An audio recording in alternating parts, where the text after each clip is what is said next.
I still remember the sound of their laughter, as if it were echoing inside the walls of my old house. It cut deeper than any winter wind. "Let's see if he can live on his own," they said, as if my age had turned me into a burden instead of a father. I stood there in the doorway, pretending not to hear, pretending that it didn't hurt. But inside, I felt something collapse, quietly, the way a tree falls in the forest when no one is around to notice. The day they left me was colder than usual, not just outside, but inside my chest. The sky was gray, the type of gray that feels heavy on the shoulders. I watched their car disappear at the end of the street, and for a moment, I thought about calling them back, asking them to stay a little longer. Not because I needed help, but because I needed to feel like I still mattered. But the street fell silent, and silence is a cruel reminder of truths we try to avoid. I closed the door behind me and walked through the empty rooms, touching the backs of chairs, the edges of picture frames. Everything looked the same, but nothing felt the same. There's a strange loneliness that comes from being abandoned by the very people you once carried in your arms. It's a loneliness that tastes like old coffee and dust settling on forgotten memories. That night, I tried to act strong. I made myself a small dinner, the kind you throw together when you're not really hungry, but also can't face the darkness on an empty stomach.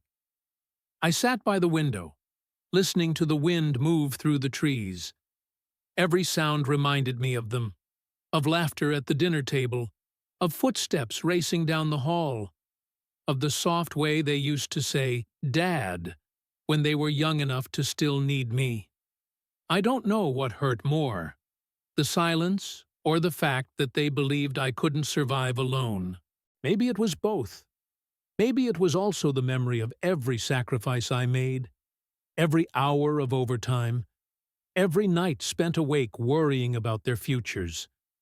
And now, here I was, being tested like some fragile thing set aside to see how long it would last. I took a deep breath, trying to steady the weight in my chest. "You can do this," I whispered to myself, though the words trembled. I wasn't sure if I believed them. But sometimes, when life shakes you, the only choice is to stand anyway. And if you've ever felt this kind of loneliness, this sudden shift from being somebody's whole world to being barely a thought in their day, then maybe you'll understand why I'm telling this story. And if you're here with me, listening, well, I'd love for you to stay. You can even subscribe to the channel if you want to hear the rest. Sometimes, stories heal in ways people can't. That night, as I finally lay down, I held on to one truth. Even when everyone walks away, life still offers us a chance to rise again. And that was the beginning of mine. When the door closed behind me that first night, I realized something I'd been denying for years. I had gotten used to being surrounded by people who no longer truly saw me.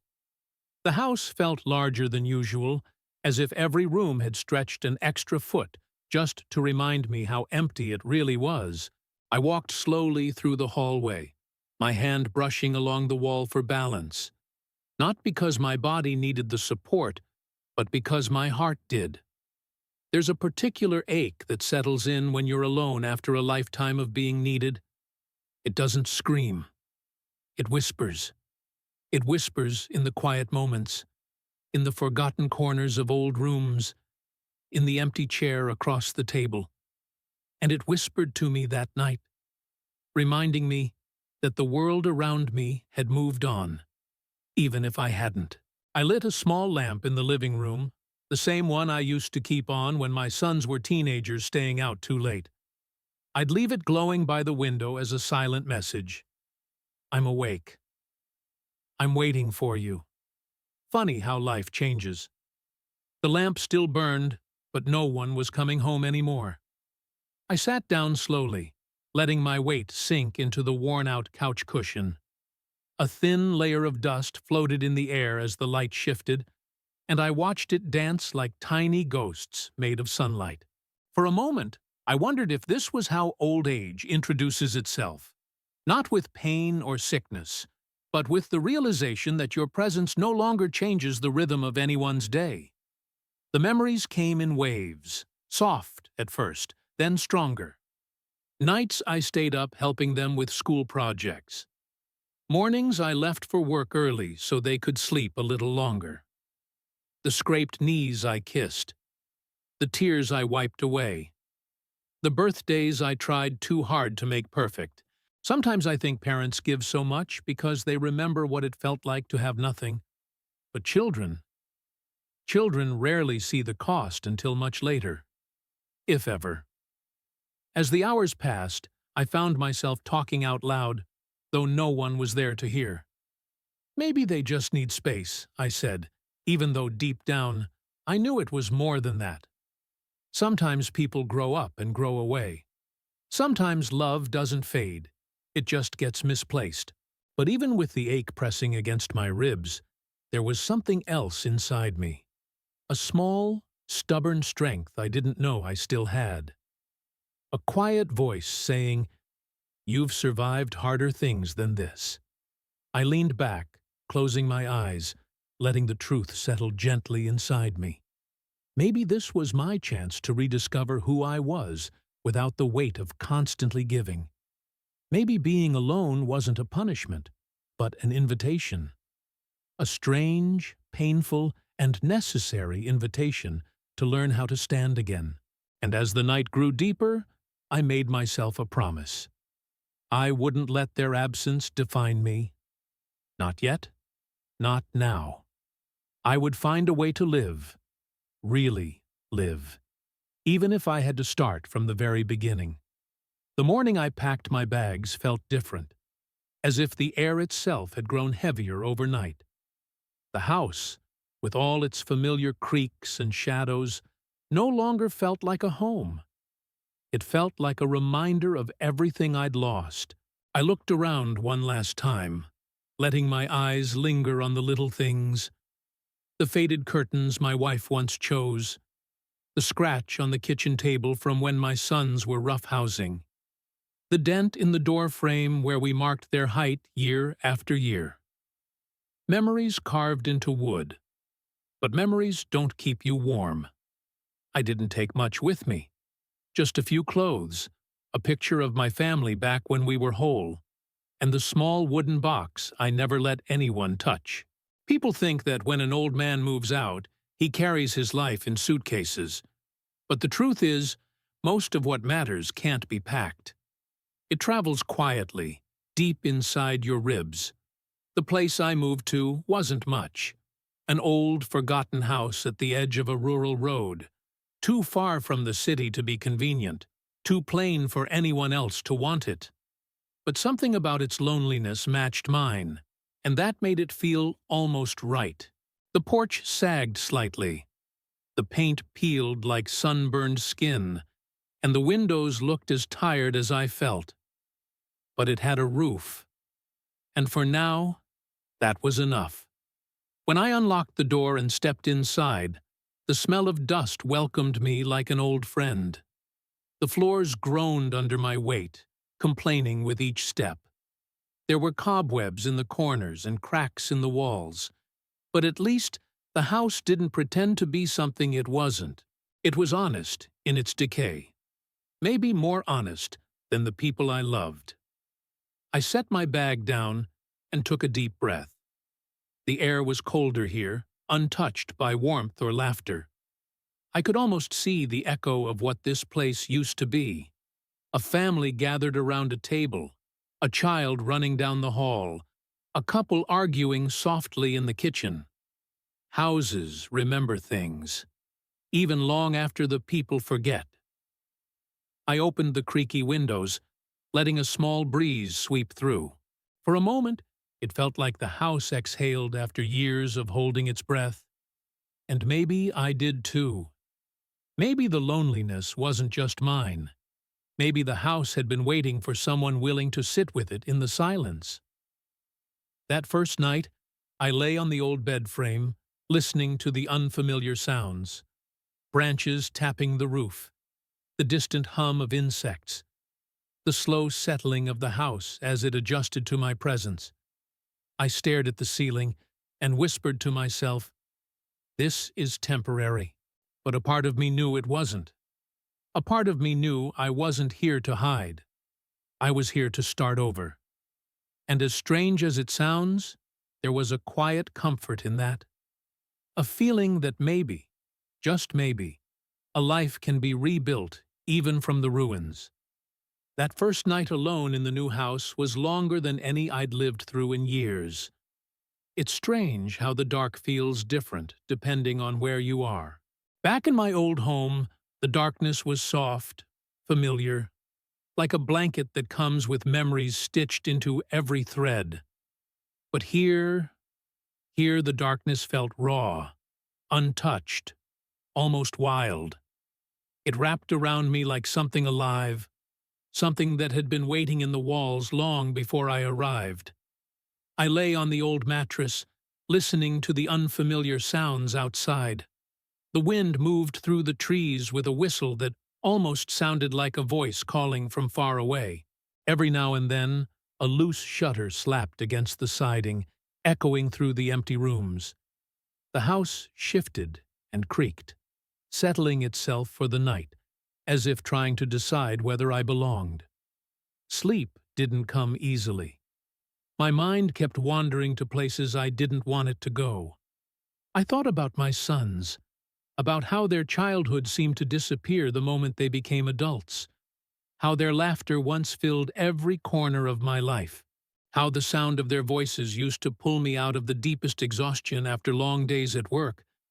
And now, the only thing that filled my nights was silence. A silence so heavy that it felt like it pressed down on my chest. I couldn't escape the memories. They came in waves, slow, soft, then suddenly sharp. I could see my wife in the kitchen, humming while stirring a pot of soup. I could see the boys at the table, arguing about something meaningless, their voices overlapping in a chaos that I used to think was annoying. Funny how you never realize how precious noise is until your world becomes quiet. At one point, I got up and walked into the narrow hallway. I didn't turn on any lights. I just let the moon guide me through the shadows. The floor was cold under my feet, and the air smelled like pine and old timber. I stopped by the small window at the end of the hall, and for a moment, I simply stared out into the night. The trees stood tall and unmoving, like silent watchers guarding secrets I hadn't discovered yet. Standing there, I felt something shift inside me, something I hadn't felt in a long time. Fear, maybe. Or perhaps the realization that for the first time in my life, I was truly on my own. Not the kind of alone you feel when someone leaves the room. The kind of alone that settles into your bones and whispers, "There is no one coming." But even in that heaviness, there was a strange flicker of determination. A small spark that refused to go out. Because if this house, abandoned and forgotten, could still stand after years of storms, then maybe I could too. I returned to the bed, closed my eyes, and breathed slowly until the memories softened just enough to let sleep find me. And somewhere between the pain of the past and the unknown of tomorrow, I realized something important. Starting over is never quiet. It's filled with echoes of who you were and shadows of who you might become. And that night was just the beginning. The next morning, I woke up before the sun had fully risen. Not because I was rested, but because the house had no curtains, and the first light pushed through the windows like a reminder that life wasn't going to wait for me to gather myself. I sat on the edge of the bed, letting the cool air settle on my skin. For a moment, I just breathed, slowly, deeply, trying to convince myself that I still remembered how to start a day on my own.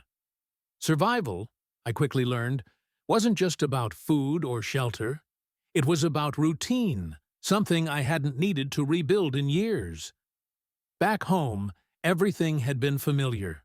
I knew which drawer held the coffee, which switch turned on the kitchen light, which window stuck shut no matter how hard you pushed. Here, every tiny task felt like a question I had to answer again. I walked into the kitchen, which was little more than a square room with a rusted sink and cabinets that looked like they might crumble if I pulled too hard.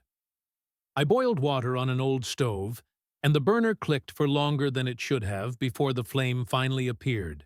When I poured myself a cup of instant coffee, the smell reminded me of mornings when I used to leave for work before dawn. Back then, the exhaustion felt purposeful. Now, it just felt heavy. I stepped outside with the steaming cup in my hands. The cold bit at my fingers, but the warmth of the mug was enough to keep me grounded. From the porch, I could see the long stretch of road. Empty, silent, framed by trees that looked half dead from years of neglect. It was the kind of place where the world forgot to look, where time moved slower and no one came unless they were lost. I stood there, sipping slowly, trying to understand what surviving with almost nothing really meant. It wasn't the absence of money. It wasn't the loneliness. It was the realization that the life I once built, every brick, every sacrifice, every dream, now belonged to the past. And the past wasn't something you could live in, no matter how much you wanted to. So I made myself a promise. If I was going to stay in that house, I needed to do more than exist. I needed to try. Even if my sons didn't believe I could survive, even if the world seemed ready to move forward without me, I owed it to myself to keep going. I swept the porch, cleared the leaves that had piled up in the corners, and fixed a loose step that groaned every time I put weight on it. I knew it wasn't much, but in that moment, it felt like reclaiming something, some small sense of control, some fragment of dignity that hadn't been entirely lost. Survival, I realized, wasn't a grand battle.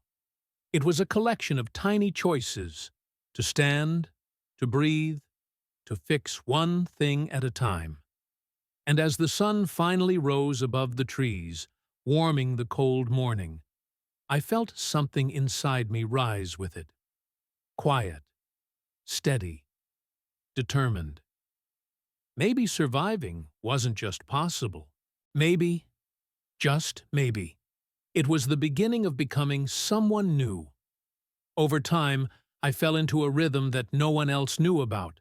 Not my sons, not the neighbors I barely saw, not even the world outside that little forgotten house. It was a quiet routine, built not out of necessity, but out of the need to feel like my life still had structure, still had meaning. In a strange way, that secrecy gave me comfort, like I was holding on to a part of myself that no one could take. Every morning started the same. I would wake before sunrise, listen to the house stretch and creak, like an old dog waking from sleep, and then sit at the kitchen table with a cup of coffee warming my hands. The steam drifting upward became like a companion, silent, fleeting, but present. I'd stare out the window and watch the trees sway gently, their branches moving in patterns I began to memorize. I think I needed that consistency. When everything else feels uncertain, even the smallest familiar movement becomes an anchor. After breakfast, I'd take slow walks around the property. The land behind the house stretched farther than I first realized, wild, untrimmed, untouched. I discovered small paths that had formed naturally over the years, probably carved by animals or the wind. Walking those paths became a daily ritual. I'd follow them until my legs felt warm and steady, until the noise in my head softened enough to let me breathe. There was something healing about those mornings, the way the light cracked through the trees, the way the ground felt firm beneath my old boots, the way the air tasted clean, almost sweet, like the world was offering me a quiet apology for everything I'd endured. Inside the house, I kept another part of my routine hidden, my time with the wooden box. It wasn't big, and it wasn't fancy, but it carried the weight of decades inside it. I never opened it fully. Not yet. Instead, I'd place it on the table, run my fingers gently across the lid, and sit with the memories it held. Sometimes I'd smile. Sometimes I'd feel my throat tighten. But whatever I felt, it grounded me in a way nothing else could. I never told anyone about this routine because it wasn't meant for anyone else. It was my sanctuary, my proof that even when the world forgets you, you can still belong to yourself. And in those quiet hours, I could almost hear my wife's voice telling me I wasn't as alone as I thought. Maybe I wasn't. Maybe grief has its own kind of companionship, one made of echoes, memories, and the spaces in between. By the time afternoon arrived, I felt lighter, not healed, not whole, but steadier. Like a tree that had survived too many storms, yet still found a way to grow. And in those moments of stillness, I realized something important. Just because no one sees your routine doesn't mean it doesn't keep you alive. As the days passed, the memories of raising my sons began to visit me more often, sometimes softly, like a warm breeze, and sometimes like a cold wind that hit without warning. I didn't invite these memories, but they came anyway, slipping into my thoughts while I swept the porch or walked along the overgrown trails behind the house. And once they arrived, it was impossible to ignore them.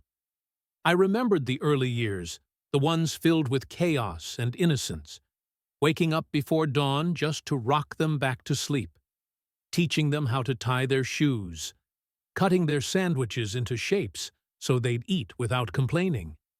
I used to think those moments were small, ordinary, forgettable. But now, with the weight of loneliness pressing against me, those small moments felt like the purest kind of magic. I remembered the long nights I worked double shifts, not because I wanted to, but because I wanted them to have everything I never did. I'd come home exhausted, barely able to stand, but the second I heard their voices, even if they were fighting, even if they needed help with homework, I found strength I didn't know I still had. That's what parenthood does. It creates a kind of love that keeps you moving, even when your body begs you to stop. I remembered the way they'd run to me when I walked through the door, their faces lighting up as if I were the hero of every story they believed in. And somewhere along the years, without warning, that light faded. They stopped running. They stopped waiting. They stopped needing me. Maybe that's just life. Or maybe I missed the moment when the distance between us started forming. But the memory that hurt the most was the day they stood tall, taller than me, and told me to rest, as if rest was something I had ever earned, as if stepping aside was something I had asked for. They didn't say I was a burden. They didn't have to. The look in their eyes said it for them. The kind that mixes impatience with guilt, the kind children give when they've convinced themselves they're doing the right thing, even when they're not. Sitting alone in that old house, I often wondered where things shifted. Did I work too much?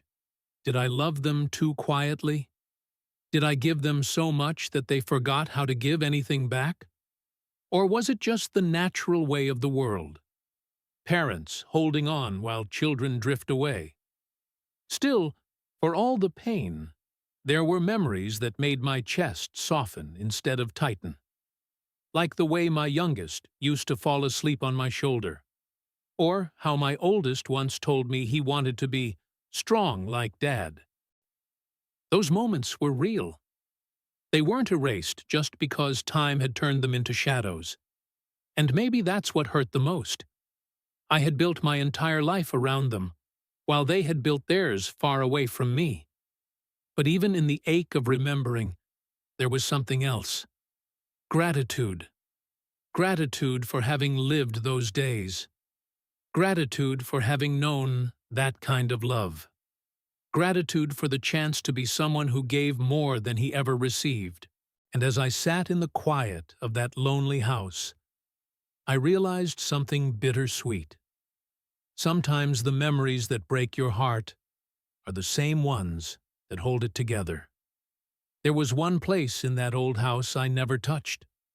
Not because I was afraid, but because I knew the moment I opened it, I'd have to face parts of my life I wasn't ready for. Under the floorboards of the small bedroom, hidden beneath a loose plank worn smooth by time, lay the wooden chest I'd kept secret for decades. No one, not my sons, not my neighbors, not even my wife, had ever known about it. And maybe that secrecy was the only thing in my life that still belonged entirely to me. I discovered the loose plank on my second day in the house, though I already knew exactly where it was. It didn't creak like the others. It lifted just slightly at the corner when I pressed 2 fingers against it. Underneath, the space was small and dark, the kind of darkness that feels older than the wood that surrounds it. And there it was. The chest. The one thing I had carried through every chapter of my life without letting it break. I pulled it out slowly and set it on the floor. It wasn't large, maybe the size of a shoebox, but it felt heavier than it should have, as if it held not just objects, but years. It was made of dark wood, smooth on the edges from all the times I'd run my hand over it without opening it. The metal hinges were slightly rusted, and the lock, though simple, had never been broken. It had survived floods, moves, arguments, losses, and now it had survived abandonment. I sat cross-legged on the cold floor, staring at the chest the way you stare at an old friend you haven't seen in decades. Familiar, yet distant. My hands hovered above the lid, shaking slightly. I wasn't sure if I was trembling from age or from the weight of what it meant to open it. Inside that chest were pieces of a life I never talked about. Things that shaped me long before I became a father, long before I learned the meaning of sacrifice, long before I knew what it felt like to be left behind. It held memories of the man I once was, the man I had to bury, so I could become the one my family needed. I didn't open it that day. Something held me back, a quiet voice inside whispering, "Not yet." Maybe it was fear, or maybe it was respect. Some stories need time before they can be remembered. Some truths need space before they can be faced. I slid the chest back beneath the floor and pressed the plank into place. The room felt colder afterward, as if the house itself knew I wasn't ready to confront what lay hidden. I stood up slowly, brushing dust from my hands, and for a moment I felt a strange mix of relief and sorrow. Because the truth is this: sometimes the things we hide aren't secrets. They're reminders. Reminders of who we used to be, and of how far we've fallen or risen since then. As I walked out of the room, the floor creaked softly behind me, as if the chest was calling me back. But I wasn't ready. Some doors inside us take time to open. People always assume that if a person has money, real money, life becomes easier. But that's not true. Not for me. The truth is, wealth can be a burden heavier than any debt, especially when it's tied to memories you've spent a lifetime trying to forget. The fortune I hid inside that wooden chest wasn't something I earned easily. It came from years that broke pieces of me I never fully recovered from. And maybe that's why I never spent a single dollar. Every time I thought of opening it, my heart tightened, reminding me that some things cost more than they're worth. I didn't grow up with comfort. My childhood wasn't soft or forgiving. I learned early that survival wasn't a choice, it was a necessity. I worked through storms, hunger, sickness, anything that stood between me and a chance to build something better. Some people build homes, others build families.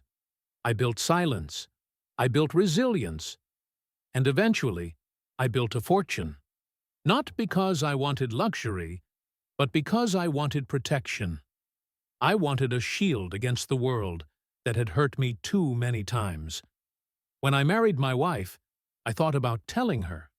I really did. But the fear of letting someone get close to that part of me kept my lips sealed. She brought warmth into my cold places, laughter into my long days, a tenderness I didn't think I deserved. But even then, I couldn't open that chest. Not because I didn't trust her, but because I didn't trust myself to relive the life it represented. As the years passed, the money stayed untouched. I watched my sons grow, watched them chase their dreams, watched them complain about the things they didn't have, never knowing their future could have changed with a turn of a key. Sometimes, late at night, I wondered if keeping the money secret was selfish.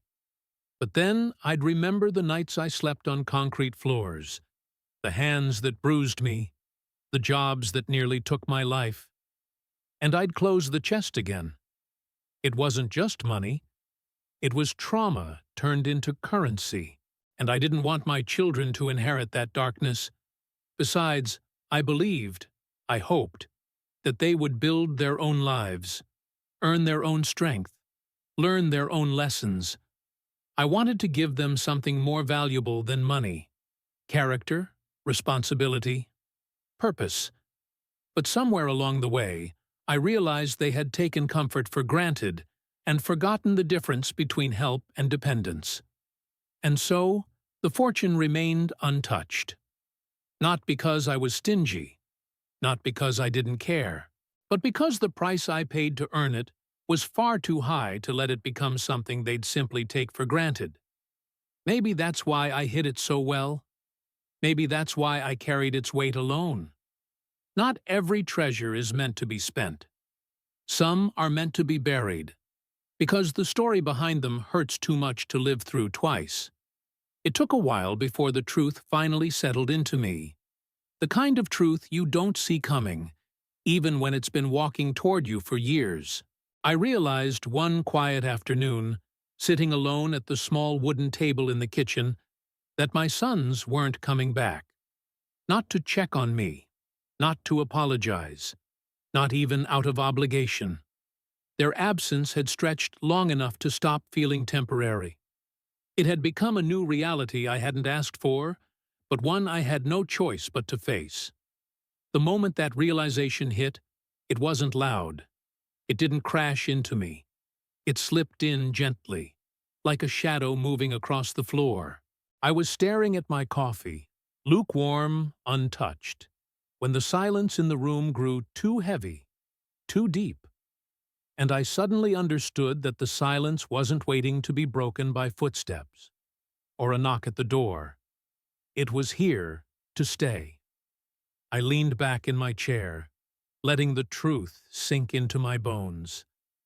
There's a special kind of loneliness that comes when the people you love most decide you're no longer worth the effort. It's not like the loneliness of losing someone to death. That kind carries grief, but also love. This kind carries a different weight, a mix of confusion, rejection, and a slow burning ache that settles right beneath the ribs. I thought about all the times I'd been there for them, the nights I stayed awake when they were sick, the mornings I left for work before the sun rose just to make sure they had what they needed, the sacrifices that felt so natural back then because love makes giving easy.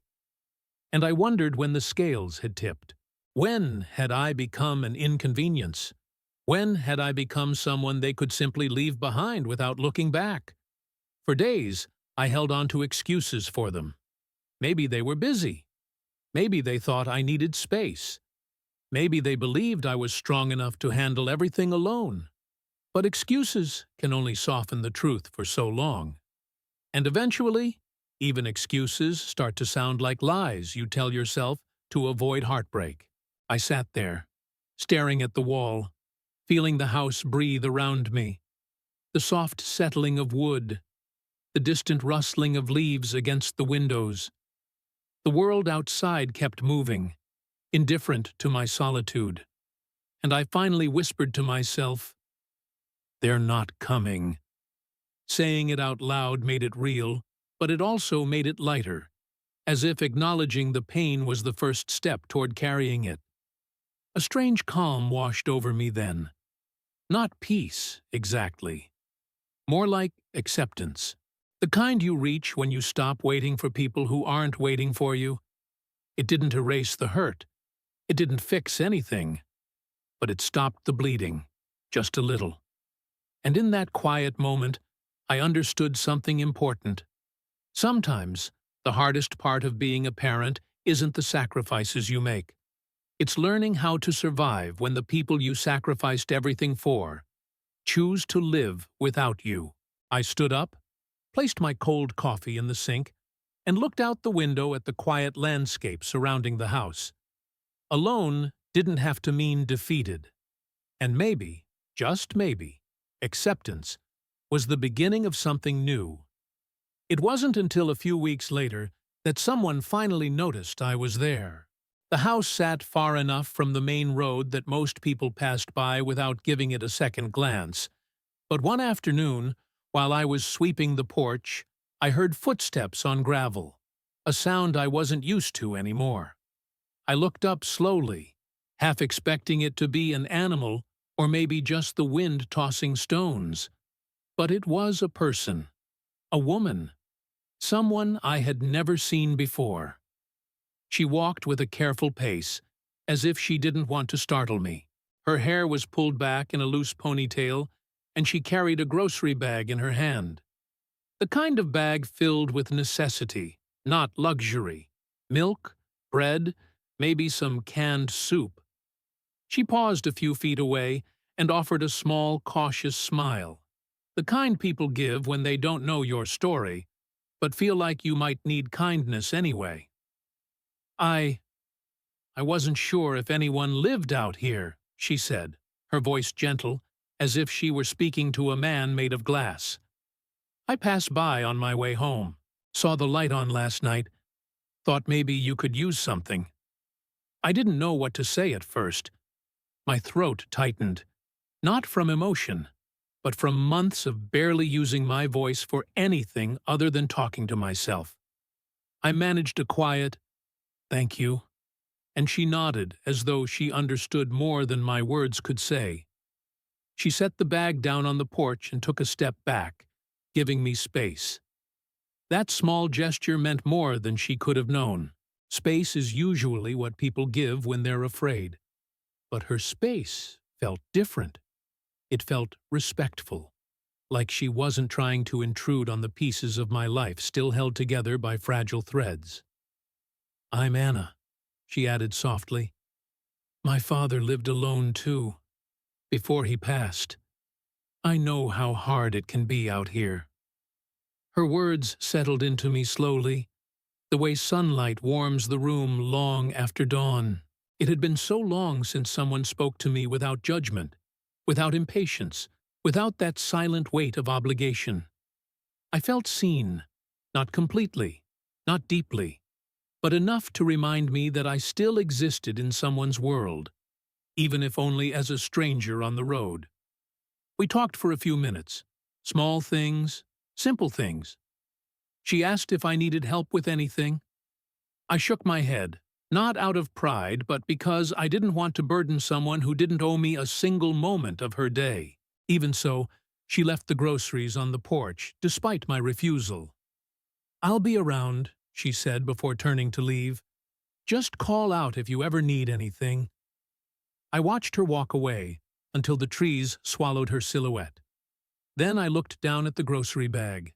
Inside was exactly what I needed, even things I hadn't realized I needed.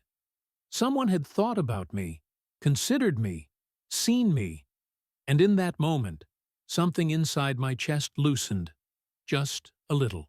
It was the first time in a long time that kindness had found its way back to my door. And maybe, just maybe, I wasn't as invisible as my sons had made me believe. It happened on a morning that looked like any other. Quiet, pale sunlight filtering through the trees, the air cool enough to sting a little when I breathed. I had just stepped out to sweep the porch, the same way I did every day, when the world suddenly tilted beneath me. It wasn't dramatic, no loud crash or sharp pain. It was subtle, almost polite, like my body whispering that it could no longer carry what my heart had forced it to endure for too long. My knees softened first. Then the broom slipped from my fingers, hitting the wooden boards with a sound louder than it should have been. I reached for the railing, but my hand didn't quite make it. The porch spun slowly. Once, twice, and then everything faded to a muted blur, as if someone had turned down the volume on my life. I sank to the floor, trying to catch my breath. Each inhale felt thinner than the last, as though the air had turned into something heavier, something unwilling to enter my lungs. I wasn't thinking about death. I wasn't thinking about anything heroic or dramatic. I was thinking about how foolish I must have looked. An old man collapsed on a porch no one cared about. A strange mix of panic and acceptance washed over me. Panic because I knew I was alone. Acceptance because, well, maybe this was how things were meant to be. Quiet, unnoticed, uninterrupted. As I lay there, I noticed small details: the faded paint on the porch rail, a tiny ant crawling near my hand, the distant rustle of leaves. How strange it is, the things you notice when your body begins to betray you. The world shrinks to its simplest parts. My chest tightened. I closed my eyes and told myself to hold on. Just breathe. Just stay awake. Just wait. But wait for what? My sons weren't coming. They didn't even know where I lived now. And even if they did, would they care enough to come? Minutes passed, long and heavy, and for the first time since moving into that house, I felt truly afraid. Not of dying, but of dying alone. I had survived so much in my life, fought through hardship that would have crushed weaker men, carried responsibilities that seemed impossible. Yet here I was, brought to my knees by the simple truth that no one would notice if I didn't get back up. The world dimmed around the edges, fading in and out like a flickering light. I tried pushing myself up, but my arms trembled and gave out. My breath sounded foreign in my ears, shallow, strained, desperate. And in that moment, I whispered a name I hadn't said out loud in years. My wife's. As if saying it might bring her back. As if saying it might remind the universe that I had once been loved. Just when I felt myself slipping further into the haze, I heard something. Distant footsteps on gravel, growing closer, faster, urgent. At first I thought it was my imagination, a trick of a dying brain. But the sound grew louder, clearer, until a voice cut through the fog. "Sir? Sir, are you okay?" It was Anna, and for the first time in weeks, maybe months, maybe years, I realized I wasn't entirely alone after all. Word spreads fast in small places, faster than you expect, faster than you want. And not long after the day Anna found me on the porch and called for help, a rumor began to drift through the nearby town. An old man, living alone on the edge of the woods, had collapsed and might not make it. People whispered it at the grocery store, murmured it at the gas station, passed it along like a wind carrying news no one asked for. Eventually, it reached the ears of my sons. I didn't know they were coming. I didn't know they had heard anything. I only learned it when I opened my eyes in the hospital, dizzy and weak, and saw two silhouettes standing in the doorway. At first, I thought I was dreaming, the kind of dream your mind creates when it tries to soften the pain of reality. But then, the taller one shifted his weight, the way my oldest always did, and I felt a familiar sting inside my chest. They were here, not because they missed me, not because they loved me, but because someone had told them I might be dying. They stepped inside slowly, as if they were entering a room filled with ghosts. Their faces were tight, uncomfortable, unsure. I could read every unspoken word in their eyes: guilt, confusion, maybe even fear. Not fear of losing me, fear of what my death would say about them. "Dad, we heard you were—" my oldest began, but the words got stuck in his throat. He looked down, pretending to adjust his jacket, as if fabric mattered more than the truth hanging between us. My younger son stayed near the door, arms crossed, gaze distant. He had always been the more sensitive of the two, but life had hardened him in ways I never expected. He cleared his throat, forcing out a sentence that felt rehearsed. "We came as soon as we heard."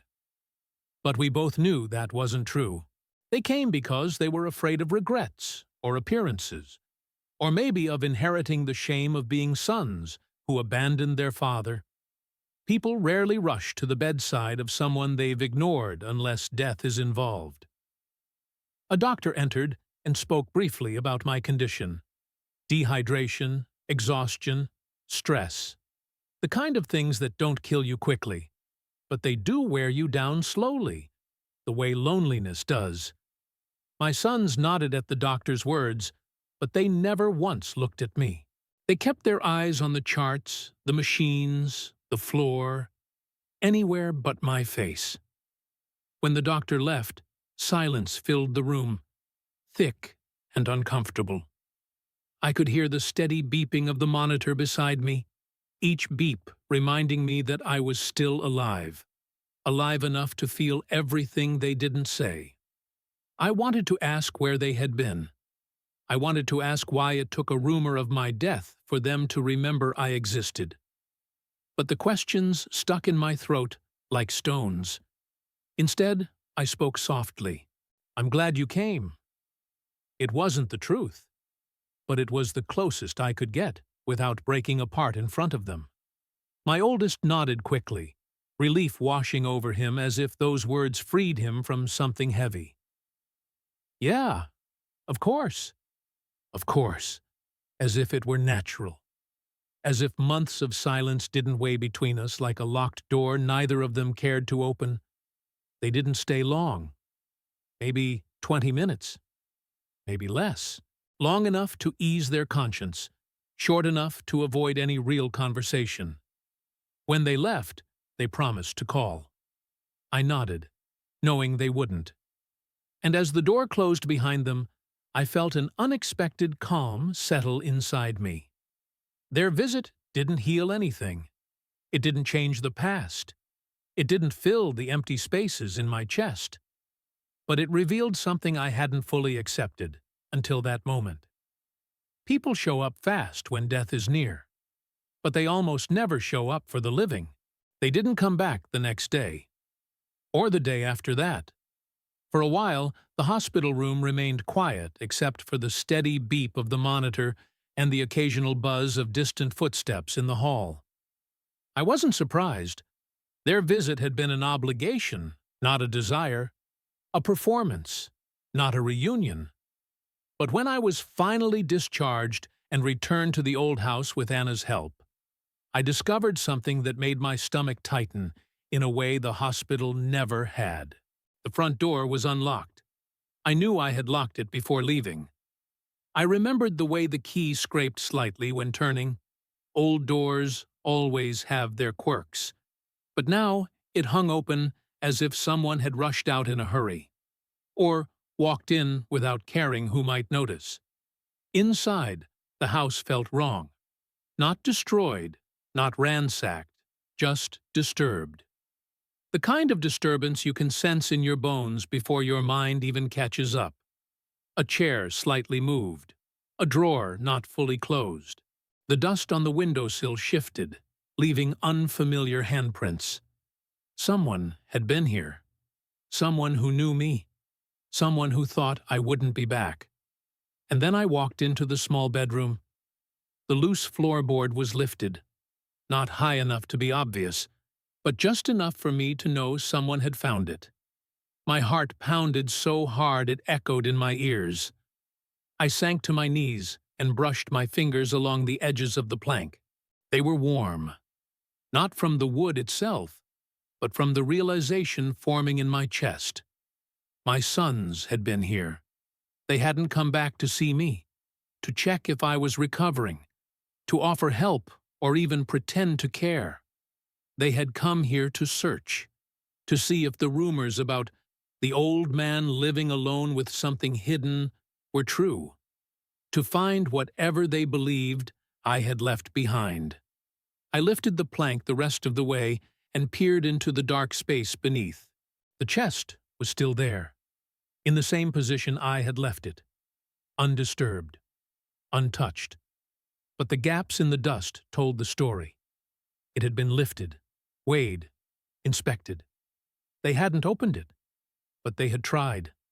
They had gotten close. A wave of emotions hit me. Anger, disappointment, heartbreak. But beneath all of that was something quieter. Something almost like clarity. I finally understood that my sons hadn't come to the hospital out of love or fear of losing me. They had come because they hoped to secure whatever they thought I might leave behind. They hadn't looked at me with worry. They had looked at me with calculation. I sat on the floor, the open plank beside me, and let the truth settle like dust onto my hands. They weren't searching for me. They were searching for value. And somehow, I wasn't part of that value anymore. I stayed there for a long time, staring at the chest, thinking about everything I had given them. Years, sacrifices, strength, love, choices that cost me more than they would ever know. And now, all that remained in their minds was the hope of inheriting something they didn't earn.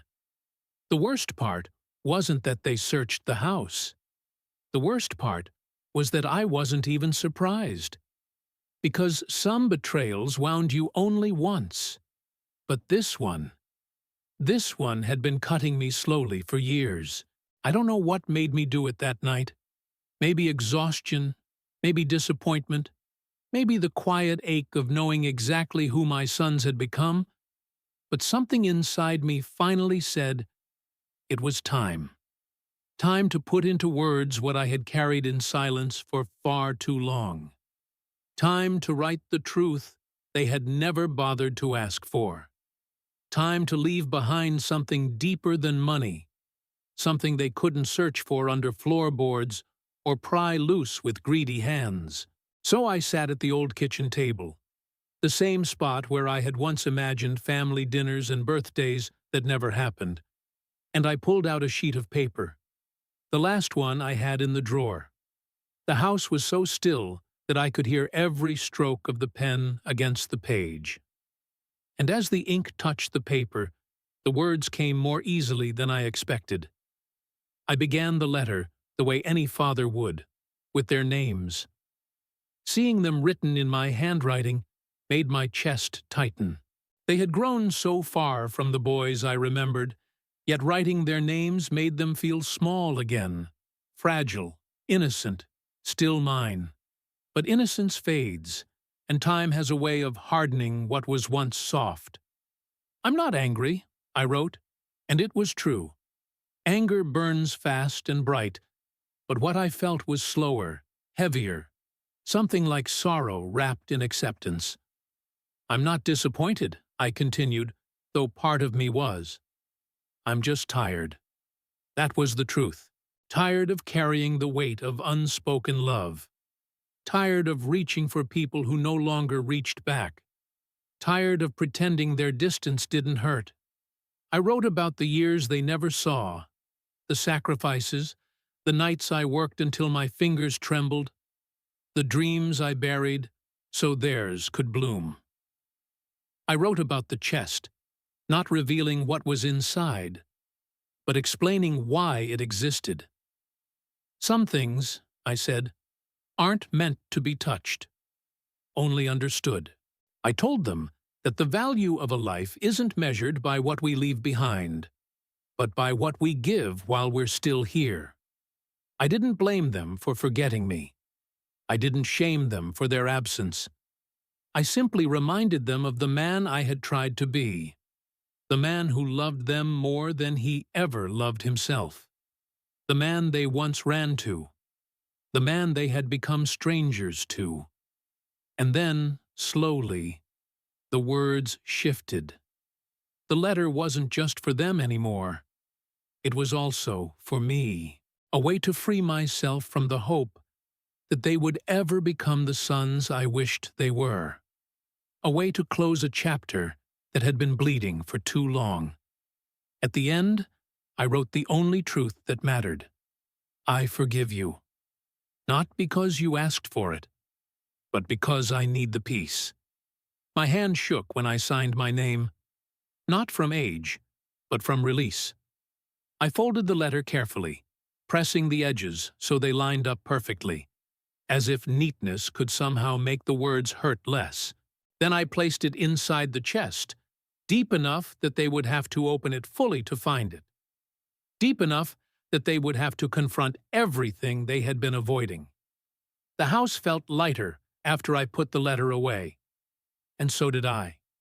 Because sometimes forgiveness isn't a gift you give others. Sometimes it's the only way to save what's left of yourself. I never expected them to come back so soon. Maybe I should have. People rarely walk away from something once they believe it's valuable. But still, hearing the crunch of tires on the gravel outside the house made my heart sink in a way I wasn't prepared for. I stayed quiet, sitting in the dim light of the living room, listening as their footsteps approached the door, hurried and heavy with intent. They didn't knock this time. They didn't call my name.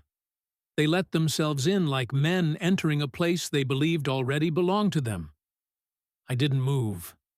Something inside me told me to stay where I was, to let the moment unfold without interruption, to finally see them clearly, not as the boys I raised, but as the men life had turned them into. They headed straight for the small bedroom. No hesitation, no confusion. They already knew exactly where to go. I heard one of them lift the loose floorboard, the wood groaning in protest. Then a pause, long, tense, filled with the weight of expectation. I could imagine their faces, their eyes widening as they pulled the wooden chest into the open once again. The same chest that had remained untouched for so many years. The same chest they had almost opened when they thought I was dying. This time, they didn't stop. I heard the metallic click of the lock breaking under force. A sharp pop echoed through the silent house, and something inside me broke along with it. Not because they were opening the chest, but because of why they were opening it. I heard a gasp, followed by a low whistle of disbelief. "What the hell?" one of them muttered, the awe in his voice mixing with something darker. Hunger, maybe. Greed. It didn't matter that the money inside was old, bundled neatly in rubber bands that had dried with age, but still held their shape. It didn't matter that it represented decades of sacrifice, wounds, memories, and battles I fought alone. To them, it wasn't the story of my life. It was an inheritance, a reward, something they believed they deserved simply for existing. I closed my eyes, letting their voices wash over me. Shock, excitement, hurried calculations. They didn't call for me. They didn't ask why the money was there. They didn't wonder what it had cost me. In their minds, it was simple. They had found treasure. And treasure changes everything. One of them said, "We need to split this. Before he goes. Before he goes." As if my death were a scheduled appointment. As if I were nothing more than a final obstacle between them and a future they hadn't earned. I stood up slowly, my joints protesting the movement, and walked toward the room. My shadow appeared in the doorway before I did. They froze as they noticed me. Guilt flickered across their faces, but only for a second. Then it disappeared beneath a thin layer of justification. "Dad, we can explain." I shook my head gently, not in anger, but in a kind of sadness that felt older than my bones. I looked at the open chest, at the bundles of money spilling out like pieces of a past I no longer wanted to hold. Then I looked at them, really looked at them, not at their faces, at their souls, and I realized something I should have understood long ago. You don't lose children all at once. You lose them little by little, moment by moment, choice by choice. Until one day, the space where love used to live becomes hollow. They hadn't just discovered the fortune. They had revealed exactly who they were. And in that painful clarity, I felt something unexpected. Relief.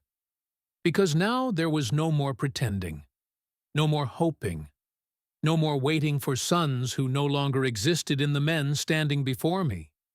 The truth was finally out, laid bare like the open chest at their feet. I always imagined that if the truth about the chest ever came out, it would happen gently. Maybe through a conversation.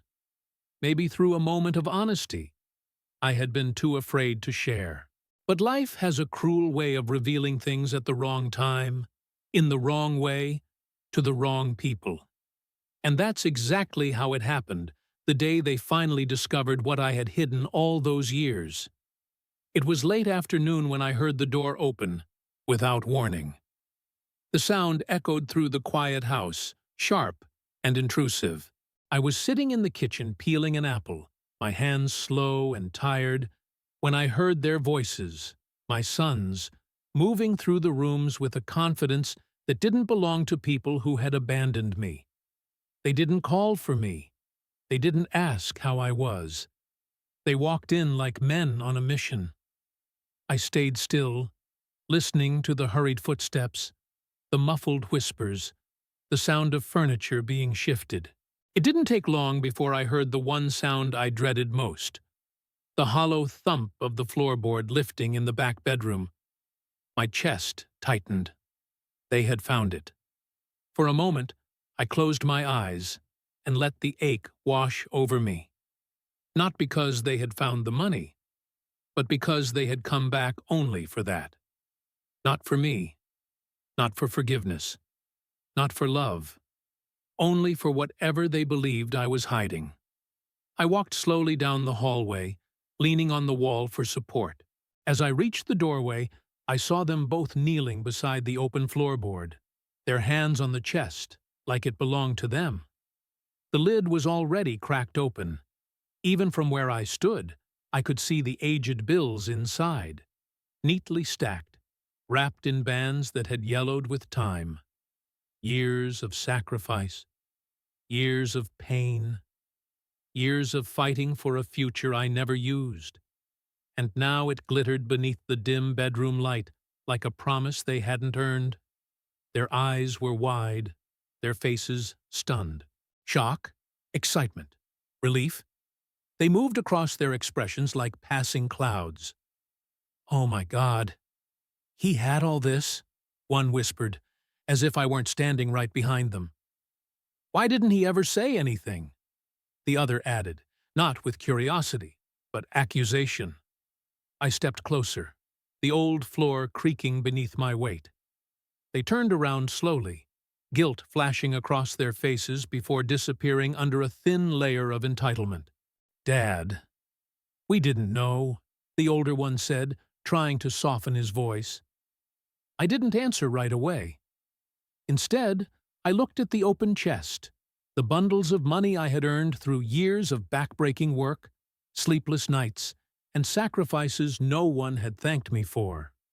The fortune I never spent because part of me believed saving it might somehow protect my family's future. But I had been wrong. Money doesn't protect people from who they choose to become. I wasn't hiding it from you, I finally said softly. I was keeping it away from what money can do to people. They looked down, shame flickering briefly in their eyes, but only briefly. Because almost immediately, I saw something else replace it. The quiet calculation of men wondering what their share would be. And in that moment, something inside me cracked. Not violently, but quietly. The way ice breaks on a frozen lake. They hadn't just discovered the money. They had revealed themselves, and standing in that dim, dusty room, watching them hover over the chest like vultures, I realized a truth I had spent a lifetime avoiding. Sometimes the worst betrayal isn't when your children leave you. It's when they come back. But only for what they can take. They stood there staring at the money as if it had appeared out of thin air, as if it were some miracle they had been owed their entire lives. But the truth behind that fortune wasn't magical. It wasn't easy. It wasn't lucky. It was carved out of years that nearly broke me. Years my sons never truly saw, because I hid the pain behind a smile and tired eyes. As they lifted one of the bundles, examining it like a rare artifact, I felt the old memories rise up in me. Heavy, sharp, uninvited. They always came in flashes, like photographs burned at the edges. The factory, the steel, the smell of oil and sweat. The noise so loud it stayed in my ears long after I got home. I worked there when my body was still strong, when I still believed life would reward effort with something more than exhaustion. I worked double shifts, sometimes triple. I worked holidays. I worked through sickness, real sickness, the kind that makes your bones shake. But I didn't stop. I couldn't stop. Every time I thought about quitting, I pictured my boys sleeping in their small beds, unaware of how close we came, some nights, to not having electricity the next morning. Money didn't fall from the sky. I swallowed my pride and took any job I could find. Loading trucks behind grocery stores at sunrise, mending fences on neighboring farms, cleaning offices where men half my age walked past me without even looking. There were days I didn't eat so they could. There were nights I came home bleeding, hiding my hands so they wouldn't see the cuts. There were months when sleep was a luxury I couldn't afford. But the harshest part wasn't the labor. It was the loneliness that came long before they ever abandoned me. See, no one applauds sacrifice. People only notice comfort. And my sons grew up noticing the meals on the table, not the hours it took to earn them. I invested every extra dollar I could spare. Slowly, carefully. Not in stocks, not in trends, but in savings accounts. Little by little, the way a man builds a wall to keep the storm out. I wasn't trying to get rich. I was trying to build a cushion, something that could protect my family if life ever decided to be cruel again. But somewhere along the way, the money grew, and grew, and grew. It was never meant to be a secret. It was meant to be security, a future, a safety net. But the world changes people. Comfort softens them. And somewhere between the years I spent building that fortune and the years they spent forgetting me, something essential broke. One of my sons finally asked quietly, "Why didn't you use it, Dad?" I looked at him, and for a moment I saw a glimpse of the boy he once was, the boy who used to believe his father could fix anything. "I didn't use it," I said, "because every dollar in that chest cost me something I didn't want to relive." They didn't understand. How could they? How do you explain that money can be made of pain? How do you tell your children that your hands built a life they stopped valuing? How do you show them that what they see as treasure was once the weight that kept you awake at night? I watched their faces as the truth settled in. Not regret, not compassion, just realization. Realization that the man they thought lived a small life had carried a burden bigger than they ever knew, and that burden had given them everything. As they stood there, surrounded by the weight of my years disguised as bundles of cash, I felt something inside me settle. Not peace exactly, but a clarity sharp enough to cut through everything we had become. My sons believed the money was the lesson, the reward, the ending. But they were wrong. The treasure wasn't the bills stacked inside that chest. It was the meaning behind them. The message I had silently hoped they would one day understand. And as I watched them argue in low, hurried voices about how much there was and what it could do for them, it hit me with painful certainty. They had missed the lesson entirely. I looked at them, really looked, and felt the kind of sadness that doesn't ache, the kind that sinks, the kind that makes you feel like you're watching something precious slip between your fingers. And no matter how tightly you hold on, you can't stop it. They didn't understand the sacrifices. They didn't understand the years of struggle. They didn't understand the weight of loneliness or the cost of building a life from nothing. They only understood the ending, not the story. I stepped closer, my voice low but steady. You're looking at the wrong thing. They turned toward me, confused, their hands still holding the money. I pointed gently toward the chest, toward the bundles that had once felt like bricks in my pockets. That isn't your inheritance, I said. That's my burden. The room went quiet. Not soft quiet, heavy quiet. The kind of silence that forces people to look inward, even when they don't want to. You think this money matters? I continued. But money didn't raise you. Money didn't wipe your tears. Money didn't stay up at night worrying if you'd make it home safe.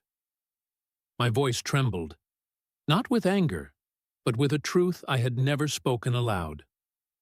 I wanted you to learn how to build your own life, I said. Not wait for mine to end so you could take what I saved. My older son looked down, jaw tight. The younger one shifted awkwardly, guilt flickering across his features like a weak flame fighting the wind. But neither of them spoke. Neither of them apologized. Neither of them stepped away from the chest. And that told me everything. I worked hard, I said quietly.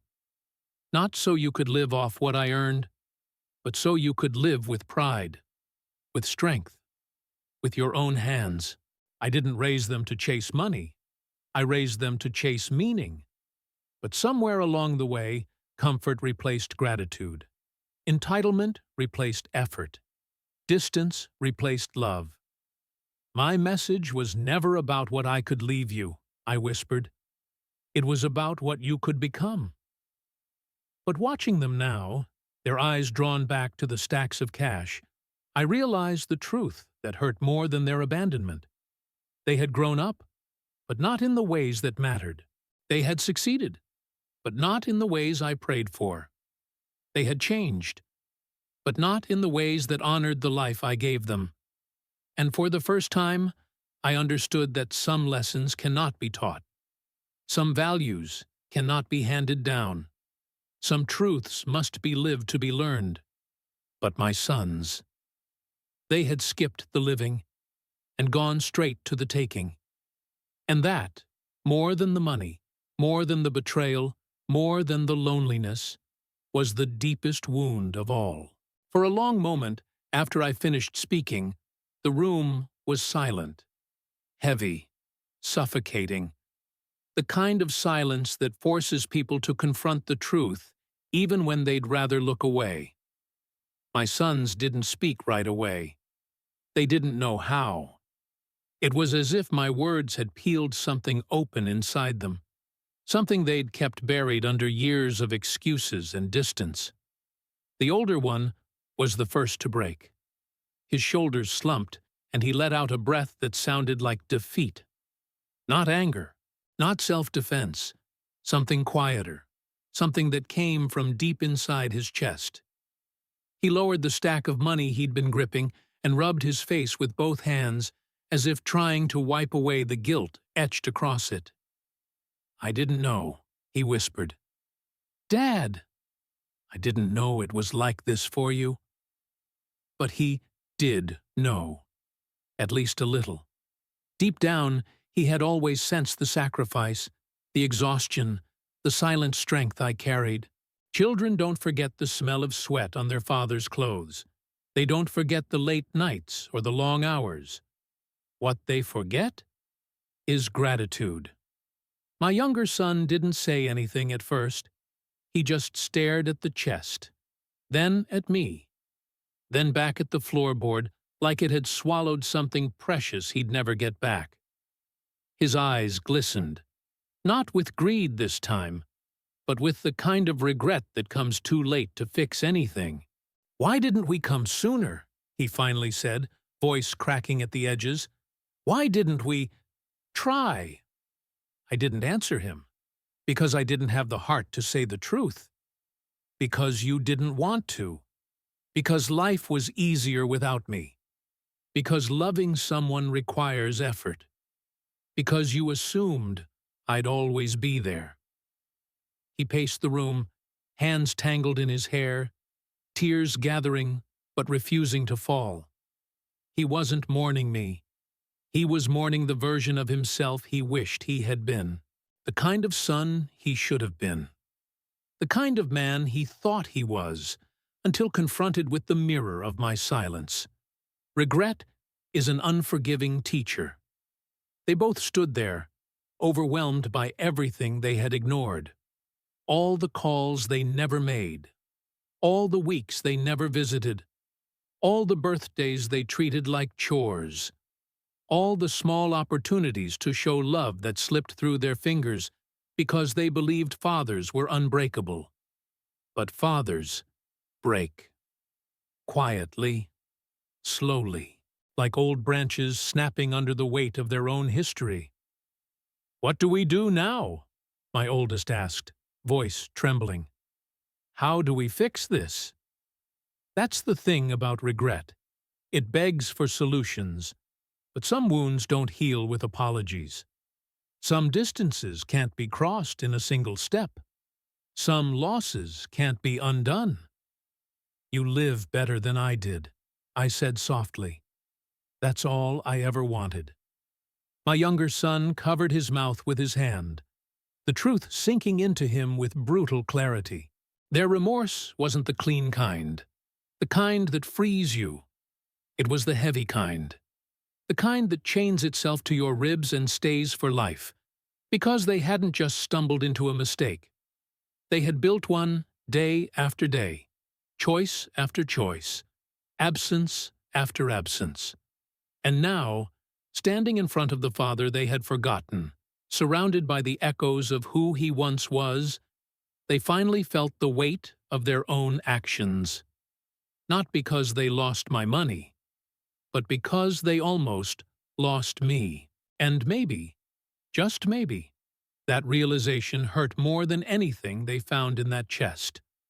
In the days that followed, something shifted, not in my sons, and not in me exactly, but in the space between us, that fragile place where a family either breaks or begins again.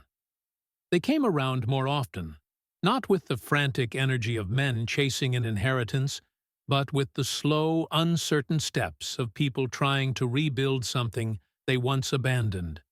They asked how I was feeling. They helped fix the broken gutter outside. They even brought groceries once or twice. Little gestures, clumsy and late, but gestures nonetheless. But deep down, I knew the truth. Remorse isn't the same as love. Presence isn't the same as change. Sometimes people come back because of guilt, not because of the person they left behind. Still, I let them visit. Not because I needed them, but because I realized something essential. Holding on to resentment would only chain me to the pain they caused. I had already forgiven them in the letter they hadn't yet read. And forgiveness isn't about rewarding the person who hurt you. It's about freeing yourself from carrying them like a weight. One afternoon, as the sun cast long shadows across the living room floor, they asked again about the chest. Not with greed this time, at least not openly, but with a quieter curiosity. "So, what happens to all that money now?" my older son asked, his voice careful. I looked at him, then at his brother, and saw the unspoken question shimmering beneath their words. Do we still get it? After everything? After what we did? I didn't answer right away. Instead, I stood slowly and walked into the back room where the chest rested, now closed again, its lock replaced. They followed me, standing a few feet behind like boys waiting for a verdict. My hand rested on the lid for a long moment before I finally spoke. "It's not for you," I said gently. They stiffened, not with anger, but with a quiet shame that seemed to shrink them from the inside out. "This money wasn't meant to be a prize," I continued. "It was meant to be protection, security, a safeguard for hard times. And you've grown into men who don't need that kind of safety net. Not because you're strong, but because you haven't learned how to value sacrifice." Their eyes lowered. They understood. This wasn't punishment. This was consequence. "But someone does need it," I said. They looked up, confused. I walked past them and stepped onto the porch, where Anna was tending to a dying potted plant she had brought me weeks earlier. She looked up, surprised to see the three of us. She had been there when no one else was. She had saved my life without asking for anything in return. She had shown a kindness my own blood had forgotten. I nodded toward her, a small, knowing smile softening my face. "I've already decided," I said quietly. "The chest will go to the one person who acted like family when family didn't." My sons stared at her, then at me, and something unspoken passed between us. Something heavy, but fair. They didn't argue. They didn't fight. They didn't plead. For the first time, they simply accepted the truth. In that moment, I felt a strange peace settle into me. Not because I had chosen Anna. Not because I had denied my sons the fortune they once tried to steal, but because I had finally taken back my life. Not the money, not the memories, not the past. Pitui. As the evening sky turned the color of faded gold, I realized something I had spent a lifetime learning too late. Family isn't built by blood. It's built by presence, by love freely given, by kindness offered without expectation. And sometimes, the greatest twist in life isn't discovering a fortune. It's discovering who truly deserves it. And for the first time in many years, I didn't feel alone.